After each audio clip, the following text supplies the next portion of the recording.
and them walking in the congregation. No Jesus, no justice, just us and them. No Jesus, no justice, just us and them.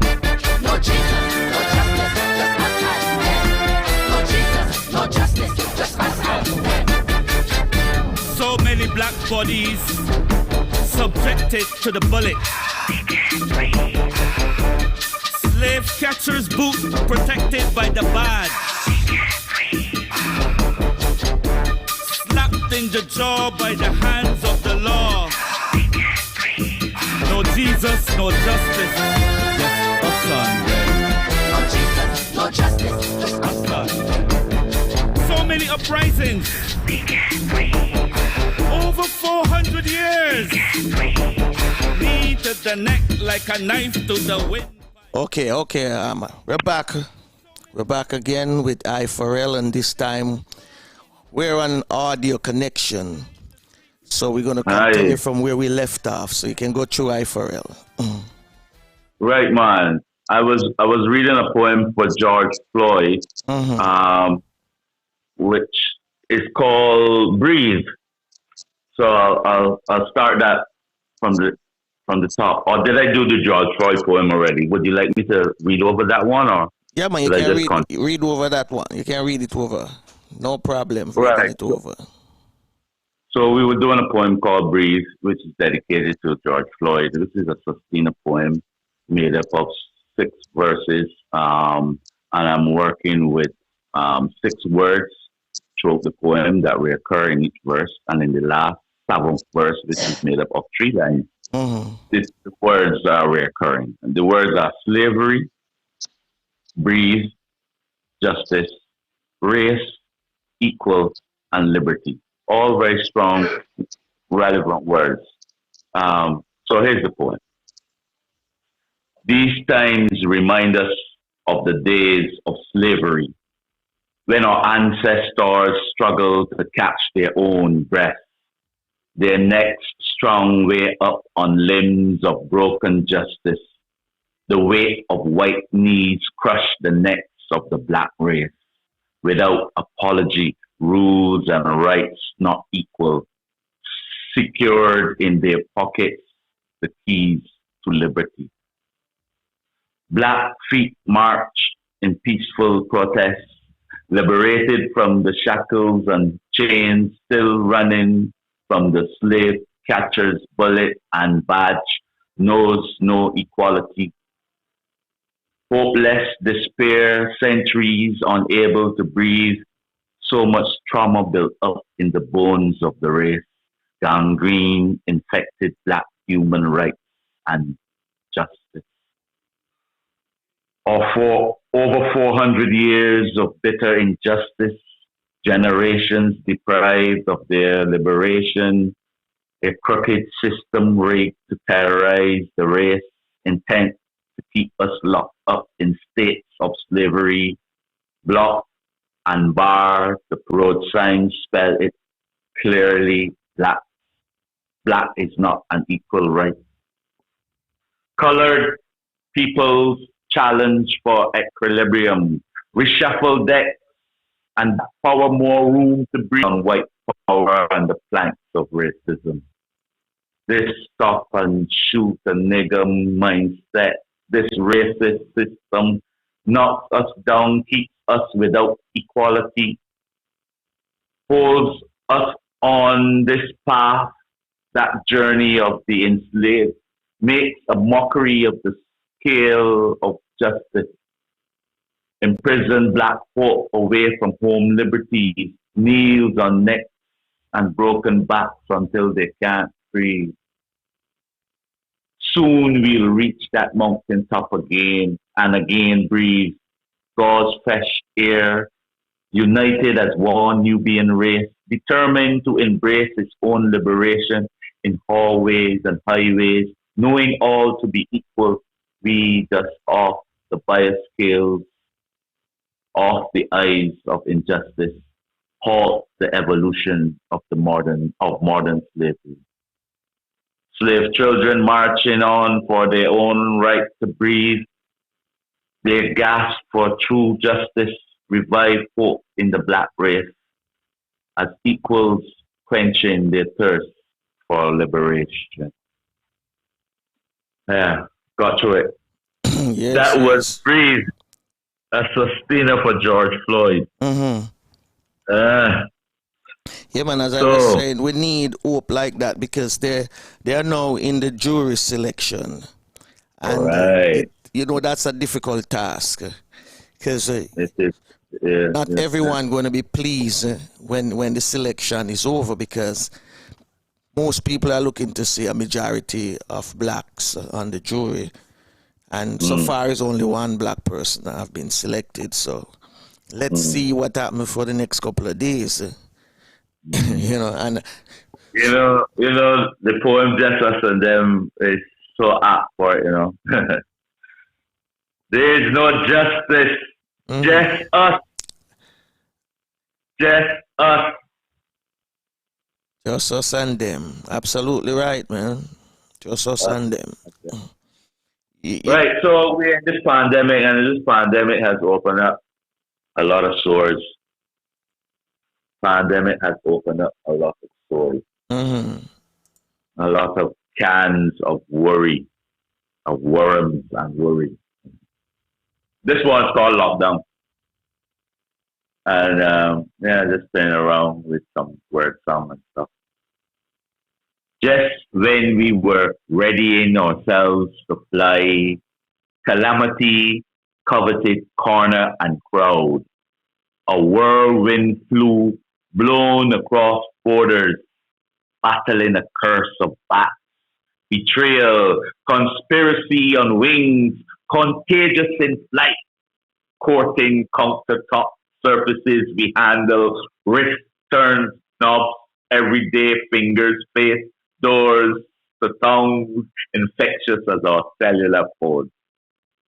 In search of a holy host for coronation, we remain inside like isolated islands, continents in tatters, tears, counting up the dead.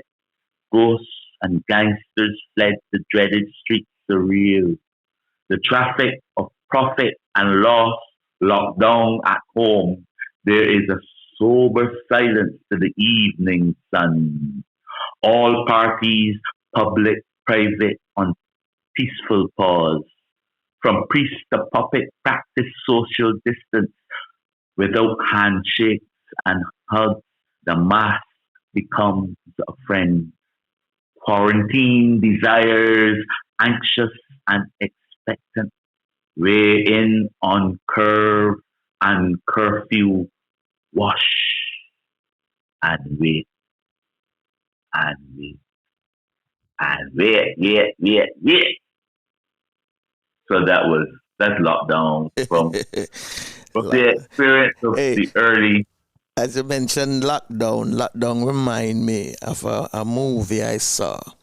And when they had that lockdown, they were looking for a virus, but the virus had spread throughout the whole community, and it was running through the state rapidly.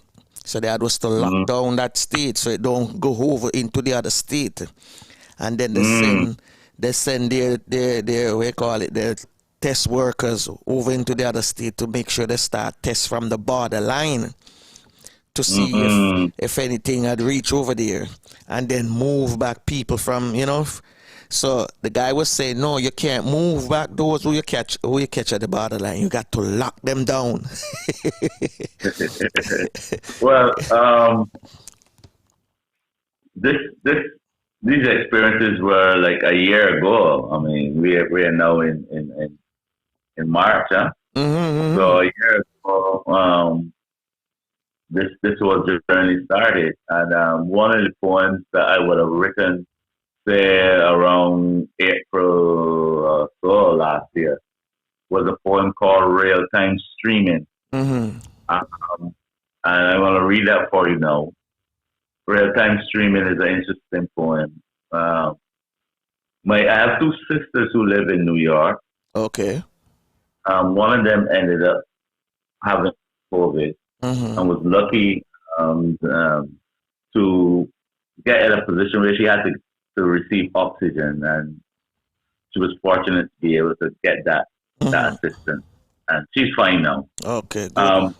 So we have the interest as someone living here in Barbados. We have family and friends and relatives that live in foreign. So what happens in foreign really affects us here in the Caribbean, you know? Absolutely. Directly. So we wrote this poem following all that was happening at the time. Real-time streaming. Word travel from New York ahead of the alphabet. Take away fake news. Imminent as a season of hurricanes heading our way. Confirmation of names we knew, locked down in apartments, in prison safe and safe, so they thought. Liberated from the rage of the night, underground mask in trend, subway and highway, the social distance of palms and politics, indoors and outdoors, the train, a traveling pandemic across cities, panic at state and station will not stop. Real-time streaming, ABC, CNN, NBC, CBS, streaming options, streaming opinions, polls. At this 11th hour, polls and perspectives, death reigning body bags stretched like black limousines parked on cold pavements, coffins, choke arteries in hospitals, not enough beds to ventilate, ventilators not enough, oxygen not enough to breathe. The lungs around the tongues clogged with pneumonia, chronic indecision and diverse logics. No amount of ammonia can erase a president's disinfect the stupor decisions, stain in the present leadership train, sufferers separated by dollars, the color of Medicaid cards and demographics. No honor in labels, the labor of dying without dog dignity. No deathbed to lay on, to converse on, to conspire on. Fifth generation rants as viral as a sneeze. The word flew in from New York, London, Italy, Spain. An invisible flew like plague. Ground doves were in this wreck of world worry. Lines long as issues blowing in our direction. The storm clouds of our century news media. The run on supermarkets and toilet tissue. The old system is dying, a new normal transforming even as this poem mutates, like the virus, desirous of that chorus, a contagious choir of antigens. The song will not be sang the same again, not without chip and vaccine, new verse and violin, while the president, like Pontius Pilate, wash hands, frontline citizens crunching, carry the cross towards the crucifixion of the old culture. Yeah, so we got through that. Yeah. Struggled a little bit, but we got through that. You know, I will read it for a while, you know. I know. Huh? I have a question, and the question I'm going to ask is this. My question to you is, when you sit down, say inspiration comes to you, is it on a basis that an event is happening or an event took place and it flashed back in your mind and you said, I should put some words to this, or it's something that you know you have to do every day? You get up and you just write, and then Well, unfortunately, the latter is not really a luxury.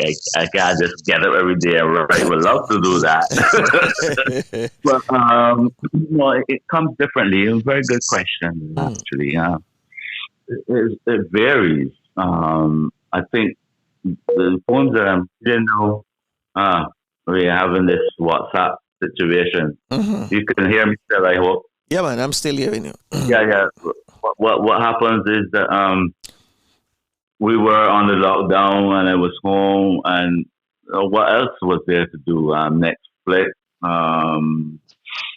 some indoor exercise, and of course do what I do best. I mean, it helped me through that crisis a lot in that, the isolation and being in isolation, especially in a room by yourself, in a house by yourself, apartment by yourself. It's not always, 24 hours a day. It's not really ideal for the mind. But I think that the writing, and watching stuff and reading stuff, the response, the way to stay sane, the way to make sense of it, came out sometimes in a burst of writing as a reflection. Okay. And sometimes some things just stuck with me, and then I just might beat away at it for a couple of days and see what comes out. Mostly it's like that. You start something that is very much in your forefront of your mind, and unlike my good friend, the great the Honorable Gabby Carter, who sometimes sits and writes a poem in 10 minutes or 5 minutes. That happens sometimes. But I sometimes leave it and come back and, keep plugging it away at something. Once I get the personal thing out, then I look to see, is this relevant? Yeah. Beyond, what am I saying here? Somebody else want to hear this? Poems speak for themselves. Have you ever been on a journey or at an event, and just by watching or driving, so you're driving out into the rural part of Barbados, and by overlooking the beach and the mountains and everything, and inspiration just flashing in your mind? So, whoa. Yeah, that happens too. Inspiration comes from the environment, from what's happening around. And there is that moment when it's not just about the physical scene, but there's that overlap as well. There's that overlap. For example, I'm gonna read a poem called "Ode to the Rock." Okay. "Ode to the Rock" is one of those poems that really looks back at the environment and missing home. And "Ode to the Rock." Some days I miss elegant coconut palms, limestone children growing up alongside the seashore, limbs laughing like a cherry tree hill breeze, blackbird music in their bare back deep trunks, scurrying in and out of the water like crabs. I miss the choir of rum-shop voices and harmless drunkards who so quietly drank their soup, then swaggered and swore and died to be as sober as a church mouse's charm, raising their glasses in a silent hymn. Some days I remember, then forget again the slow, painful service of the island, the subtle rebellion of slave sounds, running barefoot through the cane field, cart roads, those scents we sucked out the sugar factory's guts. I miss even the violence of her torn tongue, gap between the have and have not widening, living with my window wide, free to gossip, smoke from the neighbor's fire in the eye, a good cousin letting the devil loose. Some days I miss and long for her spice, that smile that bubbles and boils in her pot, the aroma of freshly mopped floorboards, baked homemade sweetbread sliced under the sheet, legs that warm me once, walk me to end. I miss Bridgetown Saturday morning, the heave and hustle of hurricane shoppers, wave of masked boulders at Bashiba's dawning, the hot clear sun sliding on the Mount Hillaby, evening time trailing down a tranquil west coast. Someday I know I will sail into port. Barrels of my being will seek her shelter. In the coral cap of her heart I will know home.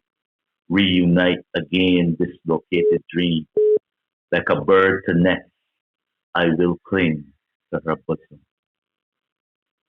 Go to the rock. Yeah. And that's what someday, you call that someday? I call it Ode to the Rock. Oh, Ode to the Rock. It's already Ode to Barbados. We usually refer to it as the Rock, you know? Ah, the Rock. The Rock. I think every island is known as the Rock. Yeah. You know, the Rock. Yeah. While you were reading it, and I closed my eyes, I was just thinking, you know, I what came to my mind just now. I have seen musician or artists, you know, who sing, do acoustic sessions. So when a poet go and say, like, for instance, you have a new album coming out now, and it's, you know, musical and everything with it, and you go like to a session, so do like a session in the mall area. When you refer to that as when you just reading the poem out aloud, no music behind it, and crowd gather around. What you call that session? I call it one of two things. I call it we're doing it a cappella. Okay. Or we call it ITEL style. ITEL style. Okay. Because ITEL style. Yeah. But, you know, because, you know, just listening to you reading, and the you know, you're reading it, you could you hear the mellowness coming out of your voice, and you dramatize it, you emphasize on some of the words, you know, those emphasis, you know, really put you upright, you know, in your chair, or if you're standing. Yeah, I'm gonna try to do one for my granny, which it's called Dawning. Pretty bluesy poem. I'm gonna do the bluesy poem, and then I'm gonna read something kind of off the wall. Yeah. Okay. So this is Dawning for my granny. Granny Gloria went Grenada, felt the cut of Cuba, strained to pain to head cane, voyage to St. Vincent was rough, yet she married thrice, had a son in Lucia, but never liked the language of Obia. Patois was too much to bear in the open air. So she sailed to the States of America, New York's elevated buildings, Harlem's heat of violent blacks, Rhode Island long, Maine, Baltimore blues of saxophone nightclubs with dancing dolls and jigging jazz. Broadway by night was too cold. Carolina's cool destruction of white against black was too much pain. She returned without seeing the fog-faced streets of England, Big Ben's bang unheard, Canada forgotten, and what little she had she lost. Even her eyes slipped into darkness, leaving her to age alone under the breadfruit tree, her only daughter of the soil. And in those days, things were tight, I was told. Hands grew wrinkles of worry. Money was the yellow yolk of the sun, but to Granny Gloria it did not glitter. So it did not matter. Her eyes were dead. Still she felt the sun sting in every sense she slipped from her sensitive side. Be silent, she always said, don't flap your mouth like a flag. Be careful of the hive next door and always mop your floor. Then the whip of war lashed her stomach. Then the whip of war lashed her stomach. Food prices flew like planes high in the sky, bombing poor pockets. She survived through scratching at the dry soil for the root of the potato and yam. Fowl refused to layer and the goat breast dry up. She survived through the rage of riot and the heat of hurricane to produce fruit to continue generations. And my mother, like her mother, is sensitive to the rhythm of rain, to the sting of sun. What luxury she has, she gained through sweat. She knows what it takes to smile. She knows what it takes to cry. She loves to fly by plane and drink champagne on special occasions, which hardly ever come. Which hardly ever come.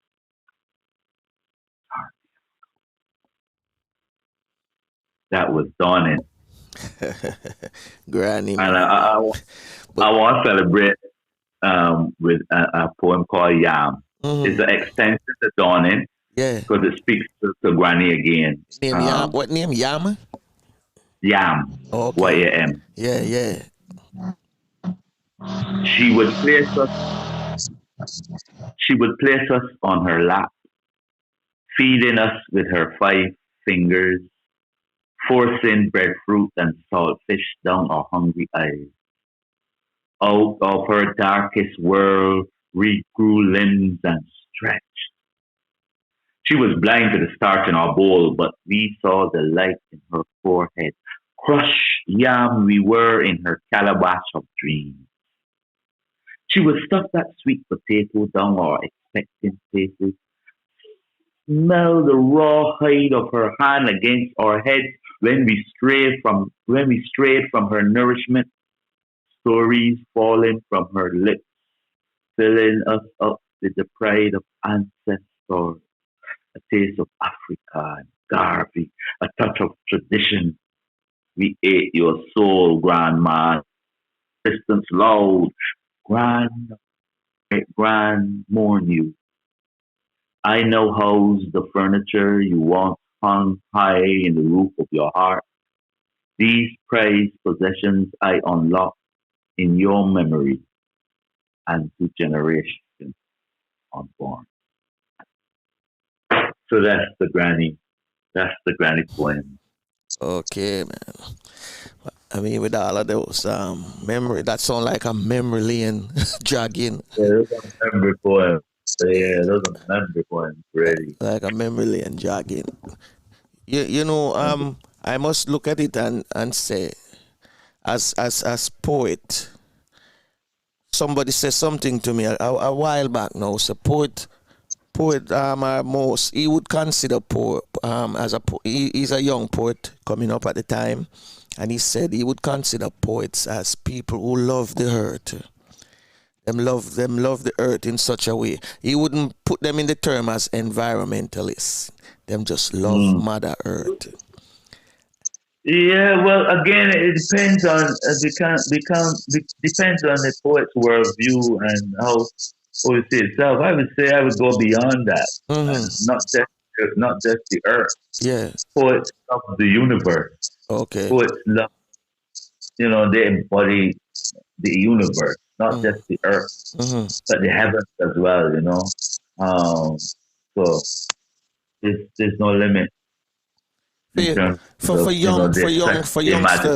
youngsters coming up in and studying in the field of poetry, what are some of the advice you give to them? Well, that youngster that referenced the earth is a good place to start. In terms of the grounding, your grounding. Okay. The root.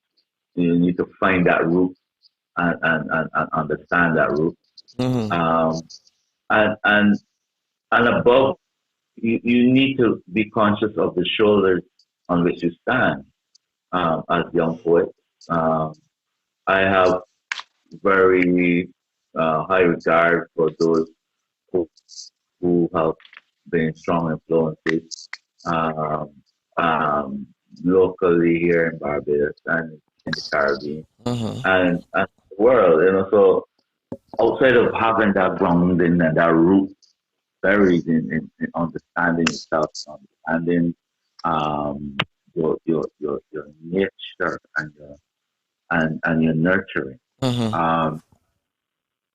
It is also important to understand that your branches are built on a trunk. You know what I mean? Yes, that's true. On lives and a history. So you are not just inventing something that is new.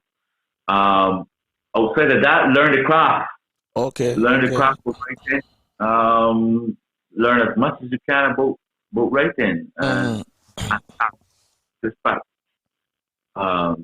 Yeah, those four things. Do you have youngsters come to you for advice all the time? Well, I work with young people. So that the advice that the poet gives to poets is advice that can be given to ordinary man, So yeah, wherever possible, and we can give advice and share. Because I'm not only involved in poetry, I'm also involved in theater. So in theater, it's an opportunity to raise up the young ones and trace them a sense of history and grounding and hopefully that they will build on the legacies that we left behind. That's true. There's a young lady. There's a young lady that came to us. Name Aishah Commissioner. Commission. Yes. Yes. A very capable and exciting young dancer, choreographer. Yes, definitely. Young arts activist. The daughter of one well-known Barbadian Pan-Africanist, David Young. Yes. That's right now the ambassador to CARICOM. Right. So let me read some fun things then. Huh? Well, I don't know. I don't know how much fun it is. No, we'll give you extra time this morning. I got extra time, so what kind of time I got to deal with? That will help me decide what I'm going to read. We still have at least another 8 minutes, but we give you another 5. Another 8 minutes. Yeah. Okay. Let's go on. Let's go. Let's try. I'm gonna try this. Born to Flying Kite. This is a controversy thing going on out here right now in terms of people. Yeah, give us something. Yeah, go out there. Go out on the limb if you have to go out on the limb. We want people. We have to wake up the people. Because the pandemic kind of makes some of them brain shut down. It's called Born into Flying Kites. And, as people complain about that tradition of staking up kites, the bulls that noise in your head at night, this is the poem. Cut the cord, you cut the culture. Running up and down the pasture, letting out to all the baller, snake in the belly of the angel, singing way up into the hot sun. You cut the cord, you cut the culture. 6 loud bull kites stake out overhead, over house, hovering nuisances, hunting stars, haunting pillow and ear, kites overnighting, keepers slumber, sleepers lumber, noise common as crickets. Cut the cord, you cut the culture. Haul those bullies in at night, tear out their tongues, silent their buzzing bullheads, so you can hear your own voice, the man in the telephone conversation, quiet in your castle. Cut the cord, you cut the culture. High priest and kite battle over last rites to heaven and to earth in graveyards and schoolyards, on even backyards. The yards of yellow bungalows stretch from the middle up, climbing like kites in their own glory, a quiet ascension. Cut the cord, you cut the culture. Police traverse fields and gullies, serving notice on tails born into flying kites. Soon the silence of our young bulls, flying dumb dead kites into the dark. Morning breaks, another cut down from its stake, floats away like a pop kite, a pop. Cut the cord, you cut the culture. That was Born to Flying Kites. Born to Flying Kites. Just saying, I'm just saying. Open up that conversation. And this last one I'm going to try to squeeze in is about folk hop. It's called folk hop. Sorry, it's called yard foals. And yard foals. Once upon a time, yard foals, we used to keep doing it in the backyard, but I find nowadays they're not in the backyard, they're all over the place. All over the place Here we go, yard foals. Can you quiet yard foals fending for their own food when fences keep them scattered vagrants? They meal on roadsides, pimping village shops, away under the tambourine tree where the strugglers gamble their crumbs to the ground. Two cocks wrestle wing and neck, the flock in a brisk hustle, scratching the dry dirt, nesting on free range, laying down their gossip in a flutter of feathers and federation. Gwen, the perky black hen, lost 3 children to the motor's wheel again. Every other month, another dozen chicks for Boss Rat and the big boar cat to snack. Roosters remain gentlemen, crowing on the trotting arrogance. The fowl-cock crows cock-a-doo-doo-doo at odd ungodly, mixing up the hours like a bad boy on the block. The old paling cock, up in arms, stepping on limbs, flying in the face of passerbys, slowing up the traffic. Yard fowls remind us of a time when picking rice was a practice of patience at both ends of the waiting. Birds at the half door, hand behind the picking. When backyards were sacred places, rock pile, herb pots, the holy outhouse, the stocks and the bonding. Golden eggs hatched the yolks of many a scholar, from undercellar to Oxford and Cambridge. Yard fowls had belonging to next door and neighbor. Sunday meat with green papa the savior. Yard fowls had purpose, excursion and Christmas. These days, can't pluck a feather for the moor fowl. Backyard gardens and guard birds gone to the dogs. The children lost flavor for old fowls, hard ears and foul mouth. The commoners club with pip and promise. Yard fowls peck behind the privileged hand that scatters political grain. Yard fowls too love a party. That's it for me. I love the yard fowl. I have a yard fowl. It was cantankerous. They too love a party, I tell you, boy. Yeah. Cantankerous. Yeah, well. It's a passerby. Mm-hmm. Yeah. So basically, I'm here. Most of the stuff I was reading this morning is more on my on-page stuff.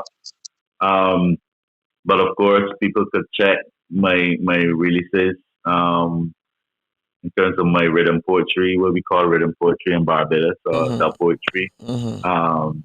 Like I cry videos out there on YouTube. The African is also out there on YouTube.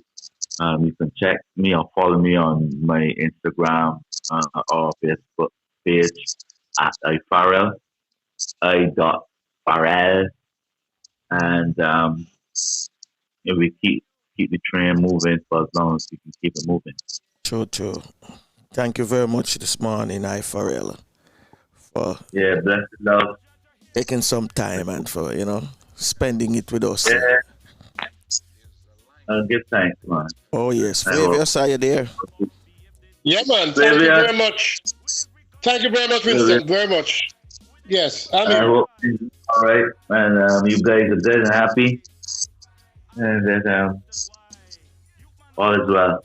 Yes, man. Yes. You stay safe as well, my brother. Yes, man. Okay, all right, love. Yeah. You can't beat the devil, Mr. Rebel. Don't try to play that game. We've come a long way from Eden. Who will take the blame? I cry. With every gunshot I die. I cry. With every mother and child. I cry. Wiping back my bloody eyes. I cry. Asking the question why. Checklist the family in crisis. Another mother crying for injustice. My boy, he na damn bully. I say me son, he na bad boy. So they pass the blame on to the fathers. And the drugs and the church and the school. Not finding the hidden reality. Them hold fast a false morality. I cry. With every gunshot I die. I cry.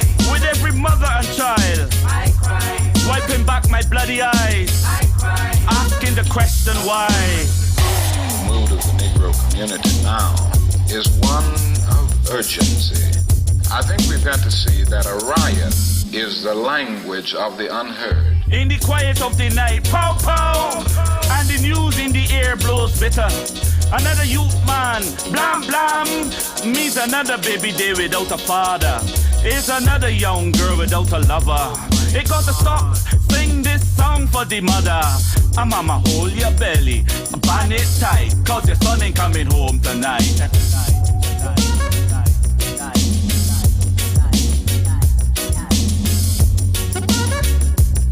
I would like for all of us to believe in nonviolence. I cry. I cry. I cry. I cry. The mood of the Negro community now is one of urgency. I think we've got to see that a riot is the language of the unheard.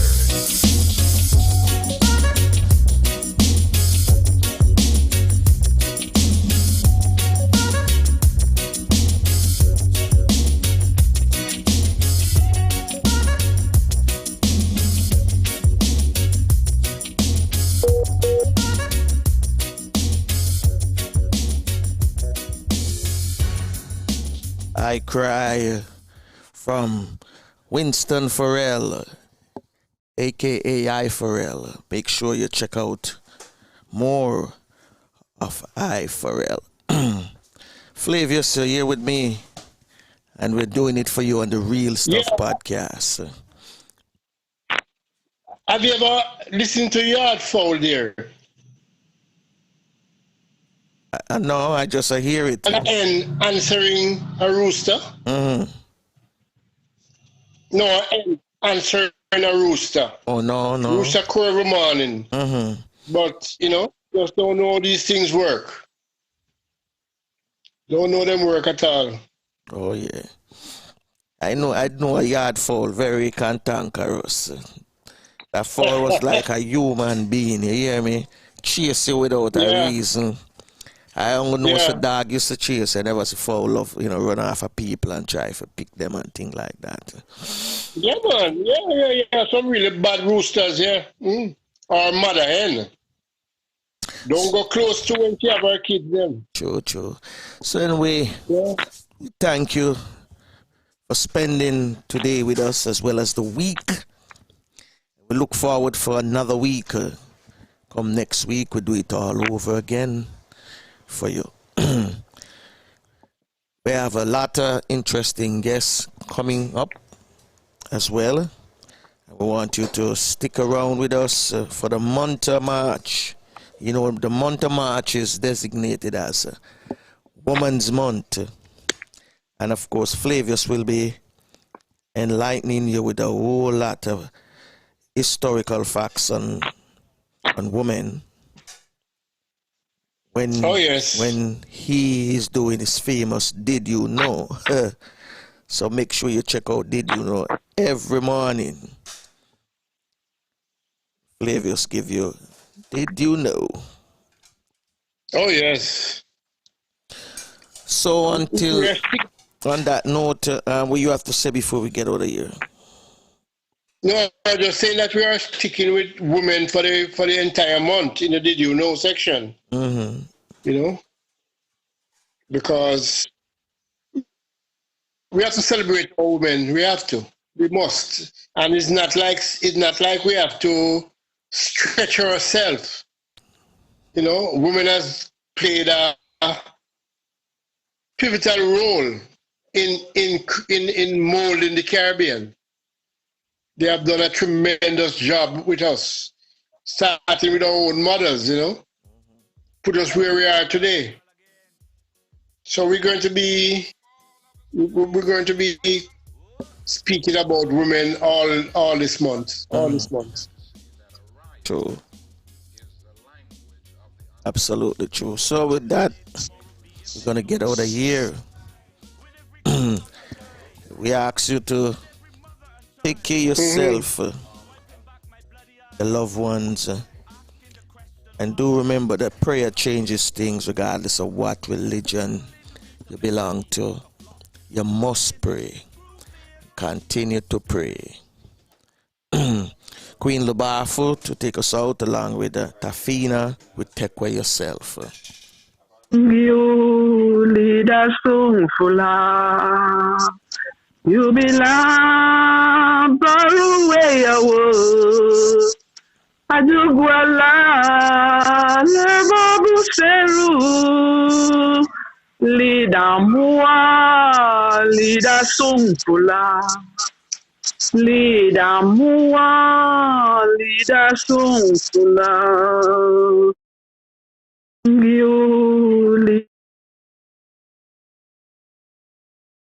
Well, unfortunately, this is it. Till next time. Bless.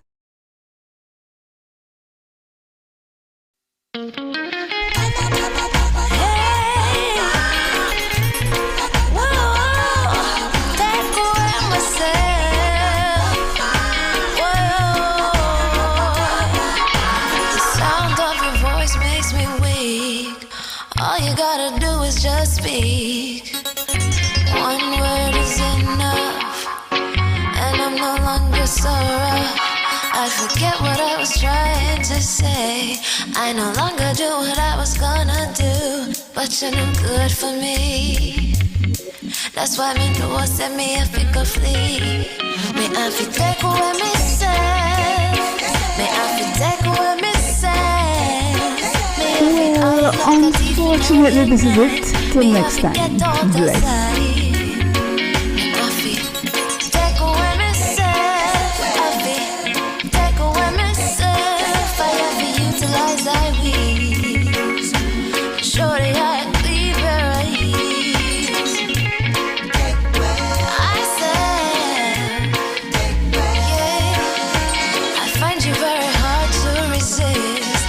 Relationship I'm gonna desist. But how can I face you when all I wanna do is just taste you? I know you think I play me, I play, but soon you're gonna see the light of day. Just relax, don't move an inch. I'll be gone in a pinch. May I feel take away myself. May I feel take away myself. May I feel I like a thief in a day.